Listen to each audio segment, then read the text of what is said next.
কবরে যেতে হবে, ঠিক কিনা বলেন? মালাকুল মউত বলে, গো আল্লাহর নবী, একটা মানুষের মৃত্যুর সময় যখন 3 দিন বাকি থাকে, আস্তে আস্তে করে সে অসুস্থ হয়ে যায়, খাওয়া দাওয়া ছেড়ে দেয়, আল্লাহ তাআলা মৃত্যুর পরোয়ানা আমার কাছে পাঠায় দেয়।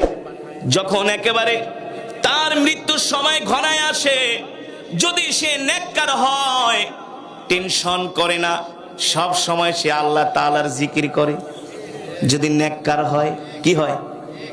5 ওয়াক্ত নামাজ পড়ে, রোজা রাখে, রসুলের সুন্নত মানে, কোনো মানুষকে কষ্ট দেয় না, কোনো মানুষের সম্পদ আত্মসাৎ করে না, মানুষের সাথে ভালো ব্যবহার করে, এমন নেককার বান্দার যখন মৃত্যু চলে আসে, 3 দিন বাকি থাকে, সে হতাশ হয় না, সন্তানদেরকে ডাক দেয়, বাবারে ওই জায়গার মধ্যে আমাকে কবর দিবি, ওই ইমাম সাহেব দিয়ে আমাকে জানাজা দিবি। কথা কন, কথা কন। বলে কি বলে না?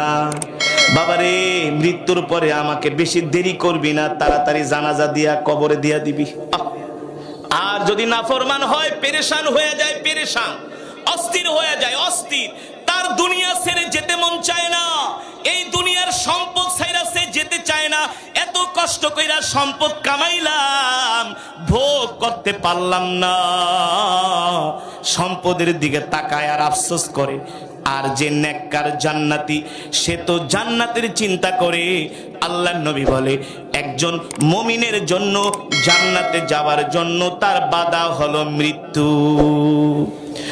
তুহফাতুল মুমিনিল মাউত, মুমিনের জন্য মৃত্যুটা হলো হাদিয়া। কি? কারণ মুমিন মারা গেলেই যাবে জান্নাতে, আর বদকার মারা গেলে যাবে জাহান্নামে, ঠিক কিনা বলেন?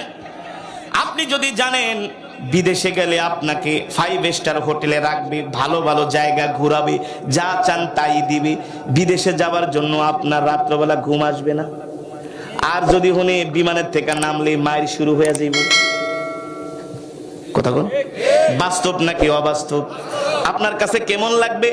কলিজা শুকায় যাবে, কলিজা দরপর করবে, অস্থির হয়ে যাবেন, স্থির থাকতে পারবেন না। ঠিক আল্লাহর নবী বলেন, যে নেককার হয়, তার জান কবজ করার জন্য যখন আজরাইল যায়, আল্লাহ ডাক দেয়, মালাকুল মউত, কই যাস? আল্লাহ তাআলা, আজকে তো অমুক বান্দার মৃত্যুর সময়, আপনি তো আমার কাছে লিস্ট পাঠায় দিছেন, এই যে তার নামের পাতাটা হলুদ হয়ে গেছে। আল্লাহ তাআলা বলে, মালাকুল মউত শোন, যে বান্দার জান কবজ করার জন্য যাচ্ছিস, এই বান্দা হলো আমার পেয়ারা বান্দা। সুবহানাল্লাহ। আমার বান্দা কোনোদিন নামাজ কাজা করে নাই, 5 ওয়াক্ত নামাজ জামাতের সাথে পড়ছে, সকাল সন্ধ্যা কোরআন তেলাওয়াত করছে। বান্দা যখন খেতে কাজ করতে যাইতো, শুধু আল্লাহর নামের জিকির করত, আল্লাহু আকবার। আবার কিছু মানুষ খেতে কাম করে আর মনের সুখে গান গায়, গায় কি গায় না? খেত নিরায় আর কয়, বেদের মেয়ে জোসনা আমি ফাঁকি দিছি, গান গায় কি গায় না? আবার কিছু মানুষ খেত নিরায় আর কয় সুবহানাল্লাহ, আলহামদুলিল্লাহ, আল্লাহু আকবার। যখন মসজিদের মিনার থেকে আজান দেয়, আল্লাহর পেয়ারা বান্দা আজান শুইনা খেতের ভিতরে গামছা বিছায়া নামাজে দাঁড়ায় যায়। আছে কি আছে না? আর কিছু মানুষ আছে সকালবেলা খেতে যায়, আসে সন্ধ্যার সময়, জোহরের নামাজ নেই, আসরের নামাজ নেই, ভাতও খায় না। হ্যাঁ, ভাত খায় না, কিন্তু বিড়ি ঠিকই খায় ঘন্টায় ঘন্টায়। কয় না, আমার খিদা লাগছে, ভাত আন, 1 প্যাকেট বিড়ি নিয়ে আয়। কথা কোন? বাস্তব নাকি অবাস্তব? আল্লাহর পেয়ারা বান্দা জান্নাতি, বিড়ি টানে না, গান গায় না, জিকির করে, খেতের কাম করে, আজান দেয়, নামাজ পড়ে, আল্লাহু আকবার। আল্লাহ রাসূলের হাদিস, তার কাজটাও ইবাদত হয়ে গেছে। ওই নেককার বান্দা, ওই নেককার বান্দা যখন ইন্তেকাল করবে, আল্লাহ তাআলা আজরাইলকে ডাক দেয়, এ মালাকুল মউত, কোথায় যাস? আল্লাহ, আপনার অমুক বান্দার জান কবজ করার জন্য যাচ্ছি। আল্লাহ তাআলা বলে, শোন, আমার যে বান্দার জান কবজ করার জন্য যাস, এই বান্দা কিন্তু আমার পেয়ারা বান্দা। এই বান্দা সকালবেলা ভোরবেলা উঠে ঠান্ডা পানি দিয়া ওযু কইরা ফজরের নামাজ পড়ছে, তাহাজ্জুদের নামাজ পড়ছে, কোরআন তেলাওয়াত করছে, গুনাহ করে নাই, নাফরমানি করে নাই।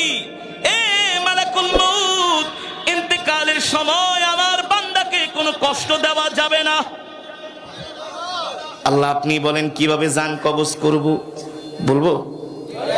নেককার বান্দার জান কিভাবে আজরাইল কবজ করে রাসূলের হাদিস থেকে বলবো।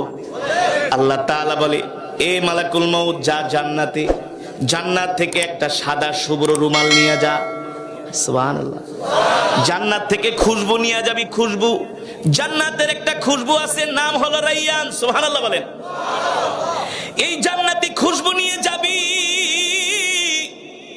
আর জান্নাত থেকে সাদা রুমাল নিয়ে যাবি। সাদা রুমালের মধ্যে জান্নাতের খুশবু লাগিয়ে দিবি, মালাকুল মউত আজরাইল লাগিয়ে আমার বান্দার নাকের কাছে রাখবি। সুবহানাল্লাহ। খুশবু নাকের কাছে নিলে কি করেন? ঘেরান নেন, দেখবেন যদি ভালো খুশবু হয়, নাকের কাছে নিলে ঘেরান টান দিলে মনে হয় ঘুম আইসা পড়ে। সুবহানাল্লাহ। আরে রাসূলের হাদিস তো মিয়া, জান্নাতের খুশবু যখন সাদা শুভ্র রুমালে লাগায়া আপনার নাকের কাছে রাখবে, আল্লাহ তাআলা নির্দেশ দিয়া দিছে, এটা আমার পেয়ারা বান্দা, কোনো কষ্ট দিবি না। আমার বান্দা ইন্তেকাল করলে আমার বান্দাকে আমি জান্নাত দিয়া দিব। সে আমার জান্নাতের নিয়ামত ভোগ করবে, সে আমার বন্ধু, সে আমার পেয়ারা বান্দা। কষ্ট দেওয়া, সে আমার মেহমান। সুবহানাল্লাহ। মেহমানকে কেউ কষ্ট দেয় নাকি? হ্যাঁ, দেখবেন জুয়ান মেহমান আসলেও মেহমানের হাত ধরে গাড়ি থেকে নামায়, উঁচা থেকে নিচে নামলেও হাত ধরে নামায়, নিজে কষ্ট পায় মেহমানকে। ভালো ভালো খাবার সামনে দিয়া কয় কিছু খাওয়াইতে পারলাম না। হ্যাঁ, মেহমানের সম্মান। আল্লাহ তাআলা বলে, এই বান্দা আমার মেহমান, আমি আল্লাহ ওয়াদা করছি আমার মেহমানকে আমি জান্নাতের নিয়ামত দিব। সুবহানাল্লাহ। আমার মেহমান দুনিয়াতে আমার নাফরমানি করে নাই, আমার ইবাদত করছে। বিন্দু পরিমাণ আমার মেহমানকে কষ্ট দেওয়া যাবে না। আল্লাহ আপনি বলে দেন কিভাবে আপনার মেহমানের তাজিম করব, সম্মান করব। আল্লাহ তাআলা বলে, মালাকুল মউত জান্নাতের খুশবু সাদা রুমালে লাগায়া আমার বান্দার নাকের কাছে ধরবি। আমার বান্দা যখন জান্নাতের খুশবুর ঘেরান পায়া এক টান দিব, এক টানে আমার বান্দা ঘুমায়া যাবে। ওই ঘুমের চোখে আমার বান্দার জান কবজ করে নিয়ে আসবি। মালাকুল মউত নেককার বান্দার কাছে আইসা, আল্লাহর কোরআন বলে, আমি বলি না, ইয়া আইয়াতুহান নাফসুল মুতমাইন্নাহ ইরজিই ইলা রাব্বিকি রাদিয়াতান মারদিয়া ফাদখুলি ফি ইবাদি ওয়াদখুলি জান্নাতি। আল্লাহু আকবার। আল্লাহ তাআলা বলে, এ নেককার বান্দা, এ নেককার বান্দারু, বের হয়ে আয়, বের হয়ে আয়। আল্লাহ তাআলার জান্নাত তোমার জন্য অপেক্ষা করছে। আল্লাহু আকবার।